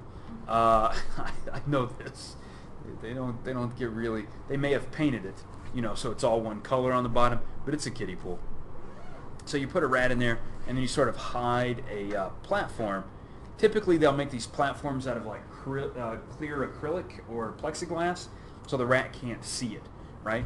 Because if you put like a big red platform in there, like it shows kind of in this picture, the rat just goes, "Oh, there it is. That's not water. I'm going to get on that," right? But if it's clear and they can't see it, they have to swim around until they can feel it, right? So they have to do that. So if you take a rat and you drop the rat in there, not a big deal. What you will see is that typically rats will swim over, to that area pretty quickly. They will explore a little bit around the area until they find it. But once they have located and learned where that platform is, if you don't move it, you drop them in the water, they'll be able to swim to that area pretty easily, even if you drop them in different locations, right? So this is kind of the cool thing, because the rats have created these sort of maps, right, of that space. And you can kind of know where things are, and they can get around. That's pretty exciting. If you destroy the hippocampus of one of these rats, what you will see is that they have a very difficult time learning where that platform is, even if you start them. So like if you start them in a normal spot, they can get there pretty quickly. But if you change that start location, really screws them up. And they'll just keep swimming around. They've not really made that map of their space, right, Zane? So they're just going to kind of like, oh, well, I always go left and then I turn right. So let's go left and then I'm going to turn right. Well, the platform was right behind you, So now you're in the wrong part, and you have to keep swimming around, right? And you kind of get lost. And so that's the situation there. And that happens to people sometimes, right? I mean, how many of you have ever traveled to the same city? Not a city where you live, but you've traveled there 3 or 4 times. Kind of know your way around a little bit. And then sometime there was some road construction, and you had to come in on the other side of town, right? And you're kind of like, oh man, now I got to really, but you can figure it out, right? You have to think like, oh, okay, so normally I turned left and then I went right and then kind of, follow, but now I'm coming down the other side, so maybe I've got to go a different way and I can get over there, right? That's if your hippocampus is working, awesome. If it's not, too bad. There was a study a number of years ago, actually, with taxi drivers. You guys are familiar with taxi cars? So these are sort of pre-Uber folks who would drive you around, and you would pay them, and they would take you from one place to the other. This was also during the pre-GPS days, right?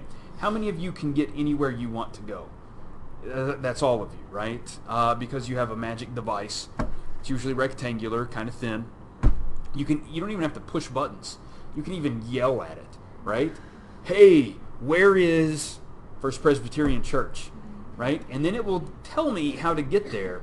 What's amazing is sometimes it will even tell you how to get there if you're not in a car. It'll tell you how to walk. If you had a bicycle, it'll even tell you public transit. I mean, it's just amazing, right? Before all of that, people used to buy these. I know because my dad used to buy one every year, like roads changed that much. A Rand McNally road atlas, right? And so he's still got a stack of old atlases at home, right? He's got this like 1993 road atlas. Like, what are you going to do with a 1993 road atlas? He's like, well, what if the internet goes down? It's like, I don't know. But the 1993 Road Atlas isn't going to help you. That much I know. It's not going to fix the internet. So, you used to have to buy maps to get places, right? And taxi drivers, if they worked in the same city, they would not have a map, right? If you get in the car and somebody goes, "Hey, let me pull out the," and this is what's really frightening. In the past, let's say 15 years ago, if you got in a taxi and you said, "Hey, I want to go over to wherever," and the guy pulled out a map, you'd have jumped out of his car, right? Right, Zane? You would not have rode with that guy. You said, "This guy doesn't know what he's doing." Now you get in a car and they go, "Hey, what's your address?" And then it comes up on the, you're fine with that. You trust that, right? It doesn't make any sense. So, these taxi drivers actually, and this was, again, a number of years ago, it was actually found that they had a larger hippocampus volume than the average individual because they had that sort of advanced map, right? Most of you think you have a good map of where you live, but I promise you don't, right? And if you were to draw sort of your area, right? And so what you would have is you would have, like, I think here on campus you would have sort of a nice detailed map, and then you would have this kind of like long string from here to where you live, and then right around where you live there might be a nice little cluster, and then maybe from there to, like, let's say, wherever you do most of your shopping, right? And then kind of back. But all of that space in between, you don't really have that filled in, right? You don't really know what's going on. If you're a taxi driver and you're just going places everywhere in between all the time, you have to have that really advanced map. So they had a larger hippocampus. I do not think Uber drivers have a larger hippocampus. I think Uber drivers have a GPS on their phone, and I think that's how they get places. So there you go.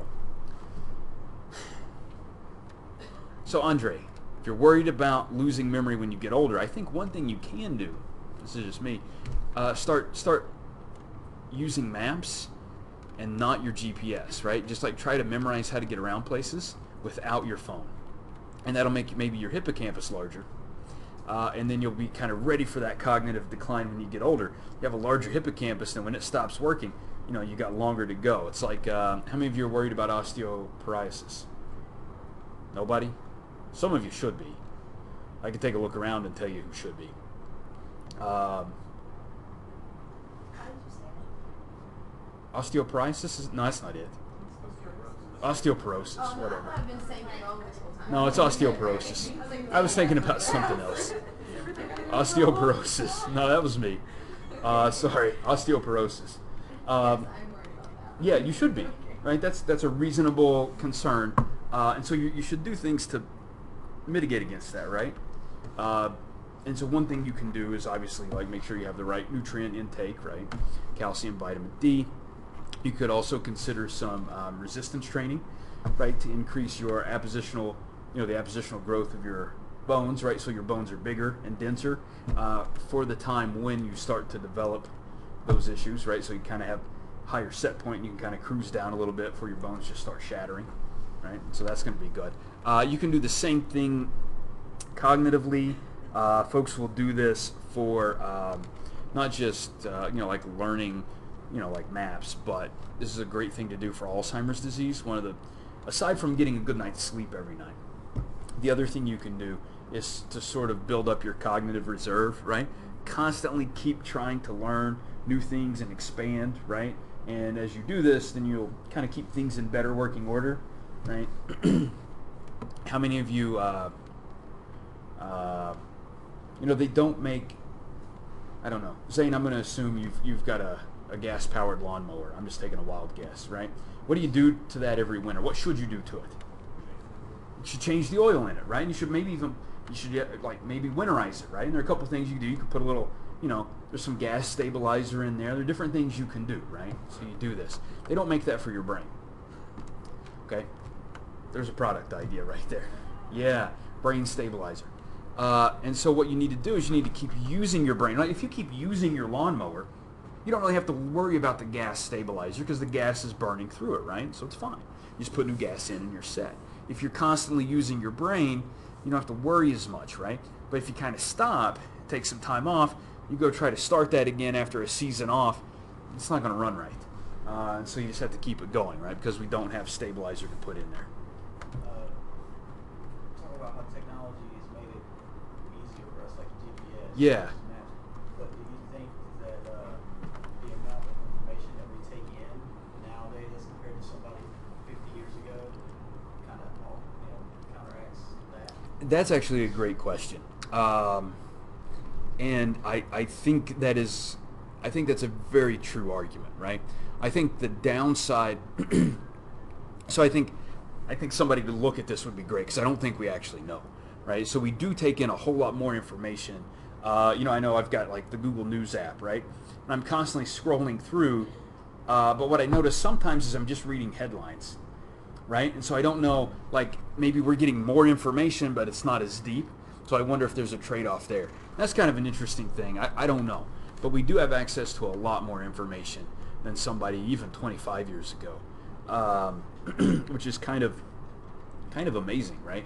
What I think's amazing about that is I catch myself doing this at the rec center sometimes, Jawan. I go in there and they have like 5 TVs on 5 different channels, and I'm like, whoa, I've got 5 data streams I can follow. Watch this. And I'm like, all that information's coming in, and I think I can handle a fair amount of it, right? And most of us could. We can go in there, we can have a couple things going on, we can kind of flip back and forth and get a little bit of what's going on and figure it out. What I think is amazing, Kyle, is that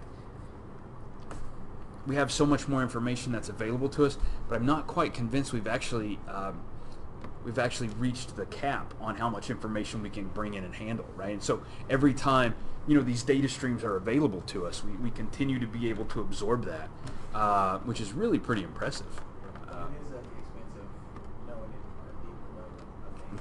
That's the trade-off, and I don't know. I think you have to take in my mind, you got to take a hybrid model, right? So what I like to do is there are a few things that I'm really interested in, so I have a pretty deep understanding of those.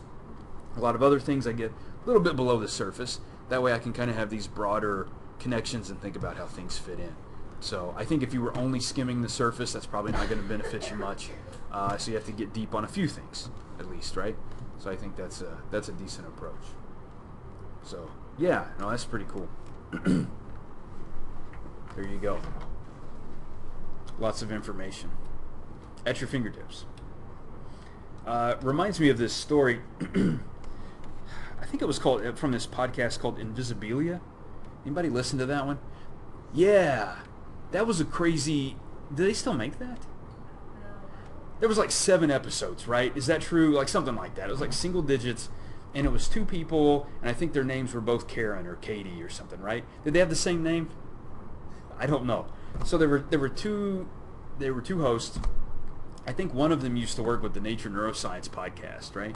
So they kind of know what they're talking about. But they had this really interesting story on there, Kyle, about the first guy to make a wearable device, like a wearable, like data processing access device, right? And this was probably back in the early to mid 90s. This guy was at MIT, and they were a part of a group called the Borgs. I don't know if anybody's a Star Trek fan. I didn't really see a lot of people nod on. So there were the Borgs, right? They're these like biological creatures with robot attachments or whatever. So this guy, the first guy to make a wearable device, it was like an earpiece thing that he could wear, and it would access the internet and provide him information, right? So he wore it to his PhD dissertation, and so he gave his dissertation wearing this wearable device, right? And so his argument was, this thing is awesome because it gives me information that I might not remember. So the next time I meet, let's say I see Riley somewhere, and the last time I talked to Riley, he was struggling in his organic chemistry class, and I've forgotten that, right? But this device can remind me of that, and I can say, hey, Riley, how was that organic chemistry test, right? So it kind of makes this extra connection, right, with somebody. Because the argument is always like technology is going to distance you from people, right? There's a way you can use it to connect you to people, too. So he did his PhD dissertation, finished it up, and then his committee, they always kick you out. For any of you who've done any sort of oral examination process like that, they always kick you out and make you stand out in the hallway for what seems like an incredibly long time. And you're just like start sweating because you're nervous.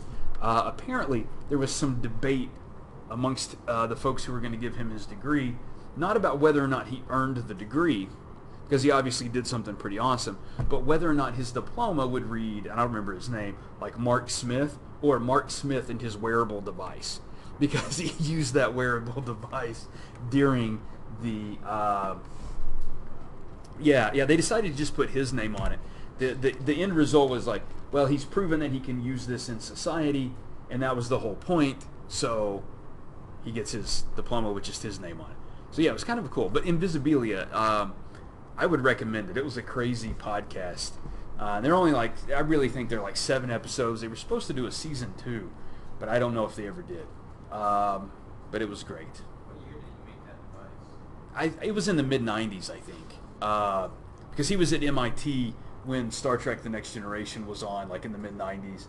So, yeah, so it was like a very early, it was like, he still has it apparently, like in a box. He doesn't use it, but he's got like this thing in this box. He's like, it just looks so clunky now compared to, you get your little Apple AirPods and you just like yell into your phone. You don't have to yell into your phone. Hide your phone in your pocket and you're like, oh, well, that's an interesting question about who has the most rushing yards in the NFL. And then like, your phone tells you, you're like, you're right, it absolutely is, whoever, I don't know and or care. So there you go. Fun stuff, right? All right. We should talk about amnesia. How many of you know about amnesia? Anybody a CBS daytime television fan? It's when they have the soap operas where everybody has amnesia. Didn't even realize that I was like watching TV, which I rarely do, period, and definitely rarely do during the day. And whenever I do, it's not like broadcast stuff typically, right? And it was like a commercial for some show, and I was like, well, that looks like a stupid show. And then, Zach, I realized it was The Young and the Restless. Yeah, I was like, wow, I didn't realize that was like a thing still. But it is, so there you go. Amnesia, so there are 2 kinds, really. We want to think about anterograde, which is going forward. So anterograde amnesia is the inability to sort of learn new information, right? You're cool with all the stuff you got in the past, but it's hard for you to learn new information. This guy, HM, we may have talked about HM a little bit in here. He actually had damage to his temporal lobes. He had epilepsy. They had to remove part of his temporal lobes. They took out part of his hippocampus as well. They had to because he was having these like life-threatening seizures. He had no ability to make new memories. Okay? He had all of his old memories. He could tell you where he lived, but not where he currently lives, right? I mean, he's dead now. He died a few years ago, actually. He obviously knew who his family was, but he couldn't tell you anything new that happened to them after he had this surgery, right? The other weird thing is he said he was always sort of, it always felt like he was kind of waking up from a dream, right? So he always sort of had this, because you think about like what is long-term memory, right?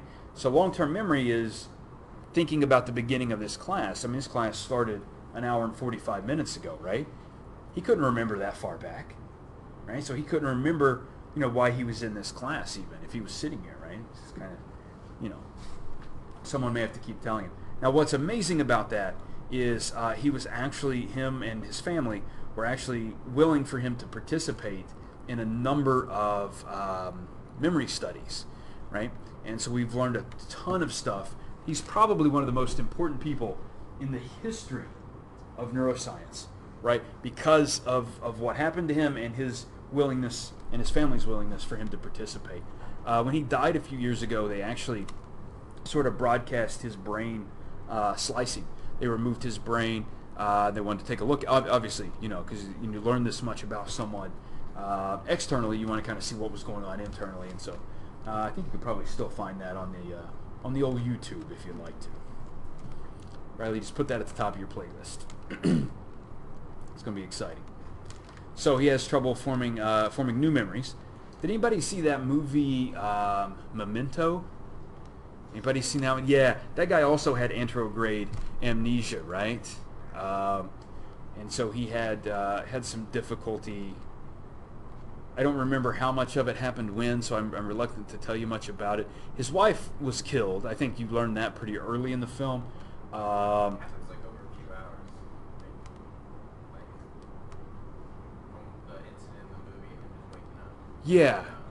Yeah. It's a crazy movie. Yeah. But you should watch it. It's actually kind of interesting. This guy can't form new memories. Constantly like writing stuff on his arms and then like taking pictures of people, like Polaroids. And back when, you know, I guess Polaroid it was gone for a while, but now it's back as like a specialty camera, right? And then he would like write notes on there, which sometimes caused him problems. Sometimes it did. So it's Guy Pearce, I believe. Is that accurate? Yeah. I think Guy Pearce is in it. So, and then somebody from NCIS Las Vegas. Bad guy. I think the wife. I don't remember. Maybe I should watch it again. There's also retrograde amnesia. This is the inability to remember events before brain damage occurred. Everything's cool afterward, but you typically folks will not like necessarily lose all memories, but there'll be a period of time where they've lost some memories, right? Going back, some distance in time. If you've got to get one of these, Cindy, always go with the retrograde amnesia, right? Anterograde amnesia will really just mess things up, and then the life you can have after that's not much, right? So who cares if you forgot everything? Like, I don't know where I live, I'll learn it again. You know, should I like this person or not? I don't remember. Who cares? We'll start over. You know, give everybody in your life a second chance. Get retrograde amnesia. When you experience to have a really painful experience, your brain sometimes will forget it on purpose, right? Even though it's like, I had a situation when I was younger where I went through a bad accident. Yeah. I was hurt pretty badly. And basically impossible for me to have survived if I was just knocked out the whole time unconscious. But I don't remember how hard period at that time. I was like actually moving around and doing things. Right. No, absolutely.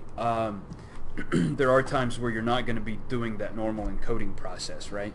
So that hippocampus is not going to be, you're not going to be encoding these things.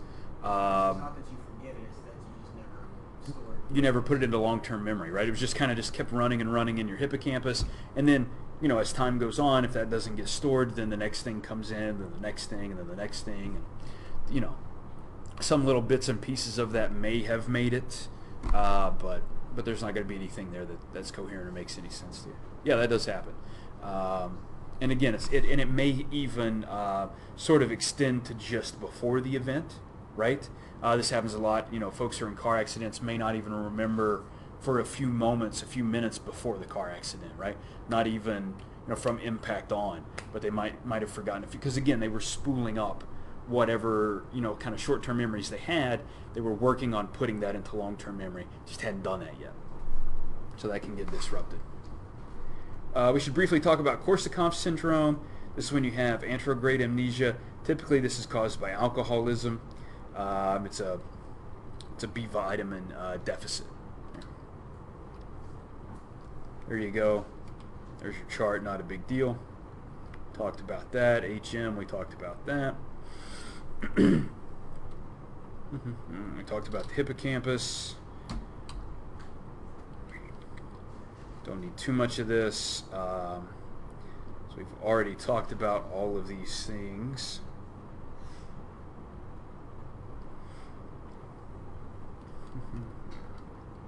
Don't worry about these broken images.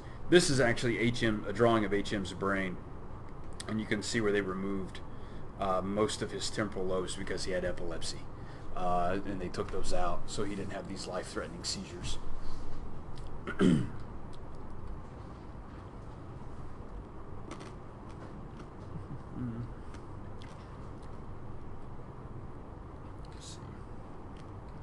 Don't worry too much about this.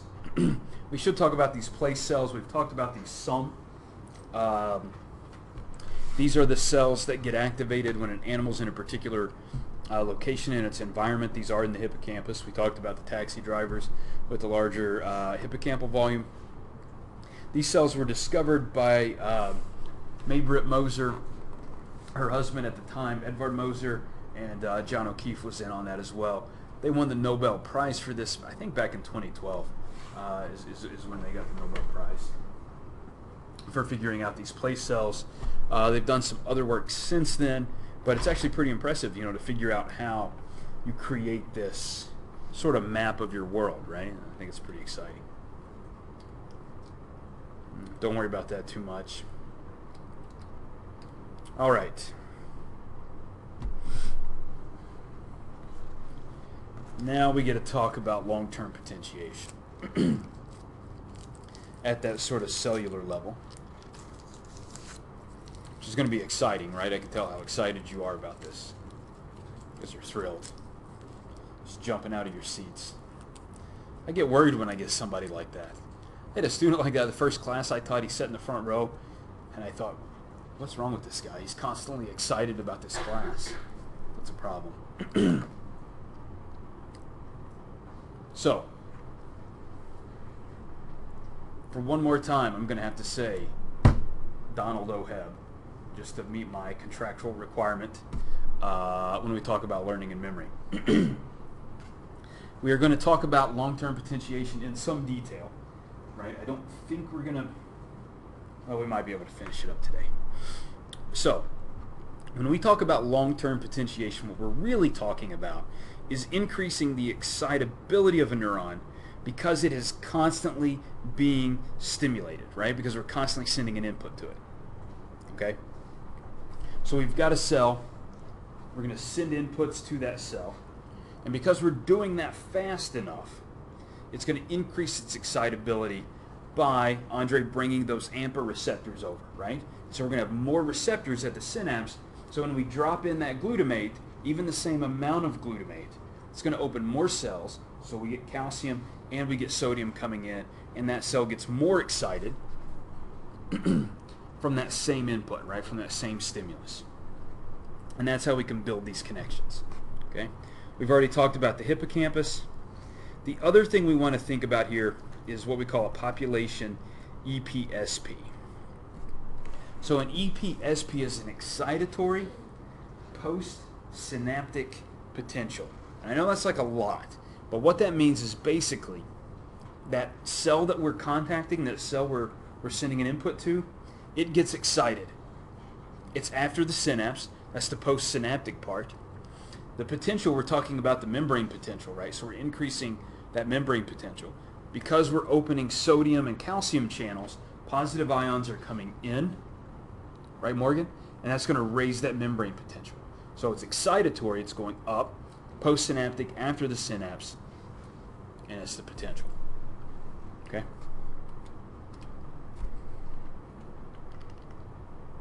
There you go. Heb's name right on the slide. The basic idea is that for learning to occur, okay, we have to strengthen this synapse,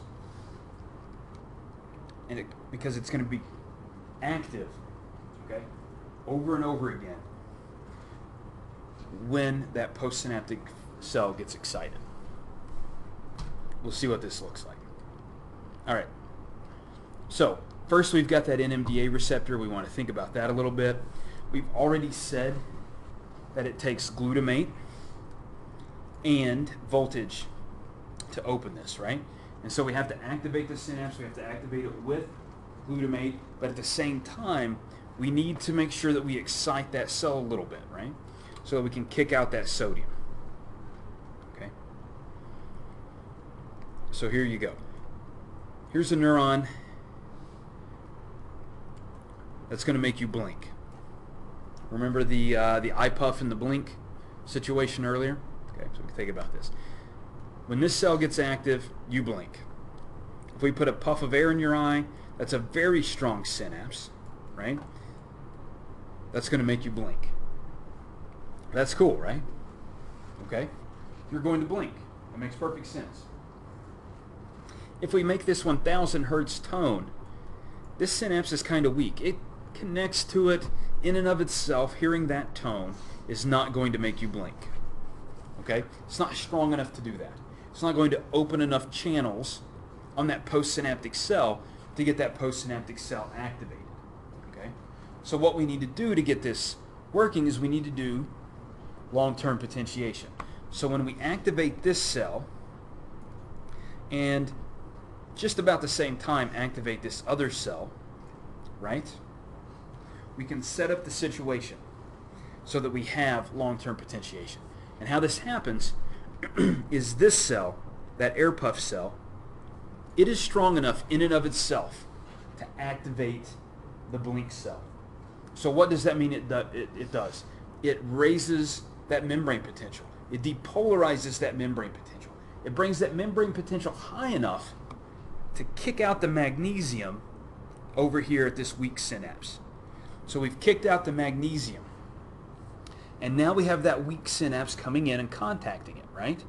And because we've kicked out the magnesium, now those NMDA channels can be open with glutamate, with what glutamate we have, right?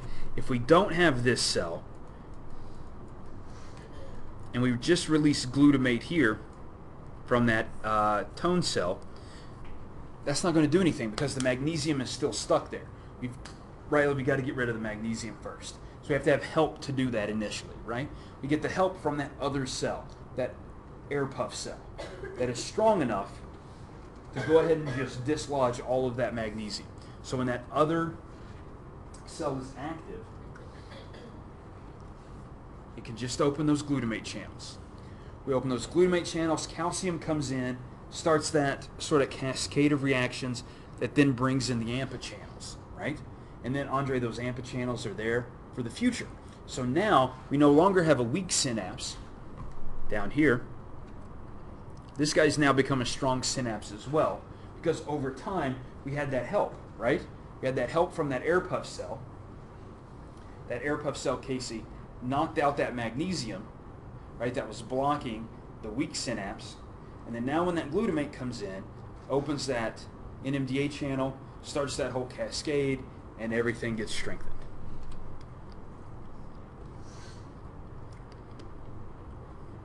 Does that make sense to everybody? Yeah, it's pretty good, right? So it's like, Juwan, I know you don't use this machine, but let's say you've seen people use the assisted chin-up and the assisted dip machine, right? Okay. Why do people use that? Well, they're not strong enough on their own to do a chin-up or a dip, right? And so they'll use that machine that offsets the weight. So it helps them a little bit, just like that other cell was opening the knocking the magnesium out of the way for us. And then the person can sort of go through the motions and gradually strengthen their muscles. Once they do that for, let's say they've got a program for a few weeks, over time, they don't have to use the assisted dip machine anymore. They can just go do their own dips or chin-ups, right? It's the same process. It's just on a cellular level for things for you to remember. Now, how do you know if long-term potentiation has occurred? Well, it's pretty simple. All you have to do is measure the population EPSP, right? So if you measure that EPSP initially, and that's what you get, then you go through this long-term potentiation protocol, whatever that is, and then you start measuring that EPSP. And look at this. I mean, this is 96 hours out. Look at that enhancement. Look at how much bigger of a spike you have there, right? That tells you there's been a long-lasting change in that pathway, right? That synapse is now stronger. The same stimulation is coming in, but we're getting a bigger response, okay? Before, if we had that 1,000 hertz tone and we were measuring the activity of that blink cell, we might see just a small change, but not enough to cause an action potential, right? It's a small change. Now, after long-term potentiation, after we've strengthened that synapse by bringing in those AMPA receptors, because we had that help dislodging that magnesium from that other cell, then we can have that bigger response because the tone cell itself can now cause these big spikes, right? Does that make sense? If you're confused by this, that's fine. This is sort of a complicated process. Did Dr. Lanning tell you all about this? You can say no. I don't think he would. It's not as good as I am. You should go back and tell him about this stuff. Yeah, tell him I sent you. All right. Now, for long-term potentiation to occur, we actually need stimulation coming in at about 10 hertz.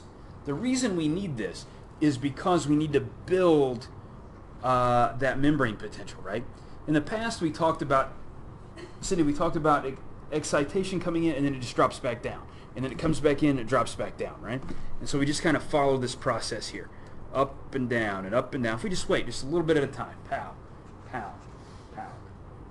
How many of you have ever tried to, you don't have to answer this, like tip over a vending machine?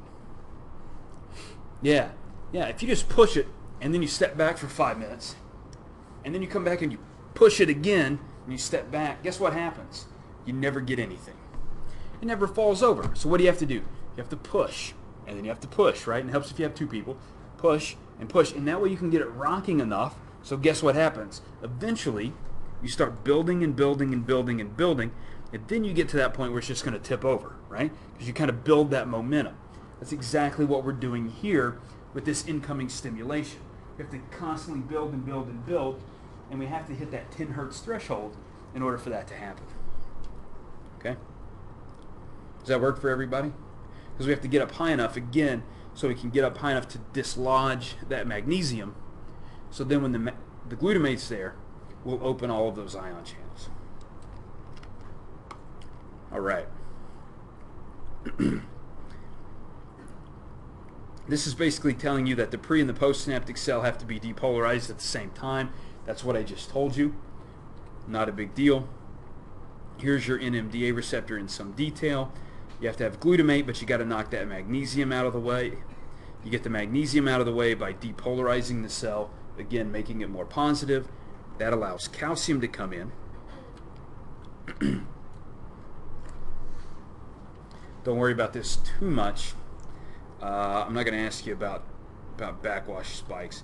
Once calcium comes in, again, it starts this process. It involves these enzymes called CAM kinase 2.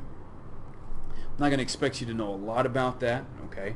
But I do want you to know that when the calcium comes in through those NMDA receptors, through those ion channels, that it starts a process, right, that will take those AMPA channels and bring them to the synapse for future use.